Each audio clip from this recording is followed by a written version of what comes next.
Hey, everyone, welcome back to Fluxfolio Finance Channel. The Mar-a-Lago Accord is no longer just talk, it's here, and the US is hitting the world with tariffs, 10% on most countries, up to 245% on China. What happens now? Will nations bow to US demands? Will trade wars erupt? Or will the world split into Team USA versus Team China? Today, we're diving into three scenarios: total compliance, partial resistance, and a divided globe, using game theory and economic weapons like bonds and rare earths. Plus, we'll pick the most likely outcome. If you loved our last Mar-a-Lago video, you'll want to stick around for this 10-minute deep dive. Hit like, subscribe, and let's get started. The Mar-a-Lago Accord is now in motion, and tariffs are the opening salvo. As of April 2025, the US has slapped a 10% baseline tariff on imports from nearly every country, while China faces a crushing 125% reciprocal tariff, a 20% fentanyl tariff, and existing Section 301 tariffs up to 100%, that's 245% on goods like electric vehicles. These numbers come straight from the White House and recent reports. The goal? Slash the US trade deficit, $350 billion with China alone, boost manufacturing, and fund treasury buybacks to tackle the $33 trillion debt. Led by folks like Stephen Miron and Treasury Secretary Scott Bessent, the accord aims to force global trade talks at Mar-a-Lago, maybe to weaken the dollar or tie trade to security. But tariffs are already shaking markets, stocks dropped $5 trillion, and the dollar's safe haven status is wobbling. China's hit back with 125% tariffs on US goods, and the World Trade Organization predicts an 81% plunge in US-China trade. Let's explore three scenarios for what's next. First up, the dream scenario: all countries comply.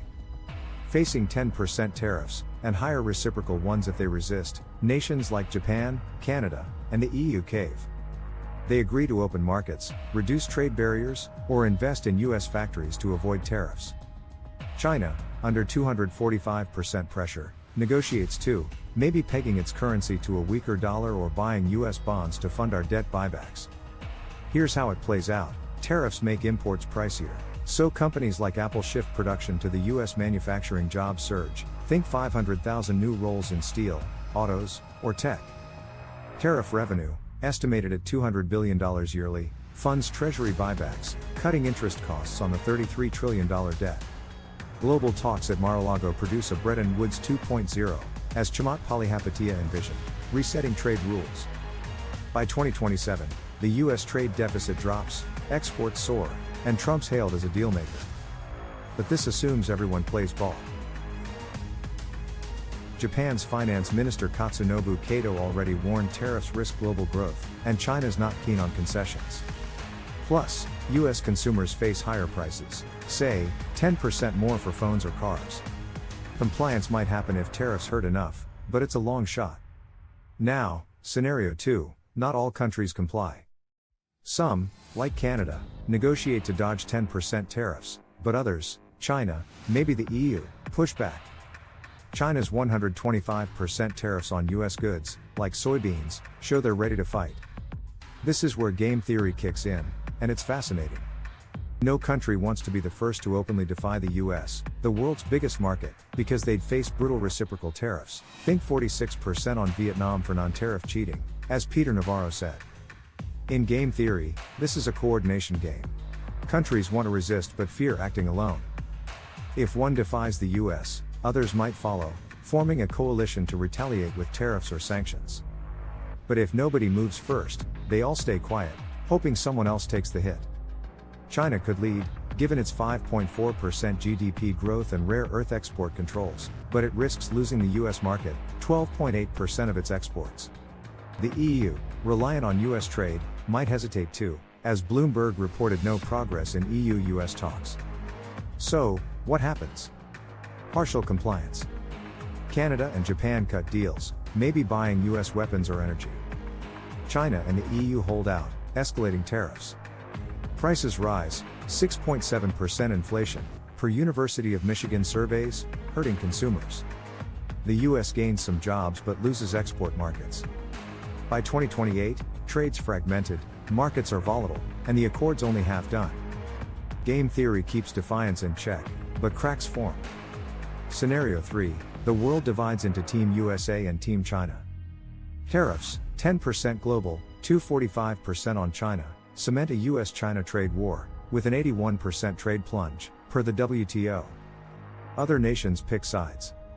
The US rallies allies like Japan, Canada, and the UK, China pulls in Russia, parts of Africa, and ASEAN. Both sides wield economic weapons, let's break them down. US weapons, the dollar's reserve status is a big one. The US can sanction banks, as NPR noted, cutting off dollar access. It's pushing treasury buybacks, using tariff revenue to refinance $33 trillion in debt, but China's selling US bonds, raising yields and debt costs. The US could also play the Taiwan card, offering security or trade perks to allies if they back Taiwan against China, a political lever Beijing hates, as Yahoo Finance reported China's demands on Taiwan in talks. China's weapons, China controls 80% of rare earths, critical for tech and defense, and tightened export controls, per CNBC. It could flood markets with cheap goods, undercutting US firms, or devalue its yuan, boosting exports. China's 125% tariffs hit US agriculture, soybeans, corn, worth $124 billion. Monetary wars on too, China might push a digital yuan to rival the dollar, though it's years off. Impact, consumers suffer, US prices for electronics jump 20%, per the Washington Post, China's growth slows to 3.4%, per UBS. Jobs shift, US gains manufacturing, loses export markets, China pivots to EU trade. The dollar and bonds lose safe haven status, as The Guardian reported, while China's rare earth chokehold strains tech. Taiwan tensions escalate, maybe sparking military risks, as Newsweek warned of a broader US-China power struggle. By 2030, trade's decoupled, economies are regionalized, and global growth stalls. The accord's a stalemate, with both sides bruised. So, which scenario's most likely? I'm with you, the divided world feels closest to reality. Why? Total compliance is unlikely, China's defiant, and Japan's wary, as Katsunobu Kato said. Partial compliance via game theory could happen, but the US-China rift is too deep, with 245% versus 125% tariffs in Taiwan as a flashpoint. The WTO's 81% trade plunge prediction and China's rare earth moves point to decoupling. Markets are already rattled, $5 trillion lost, bonds shaky.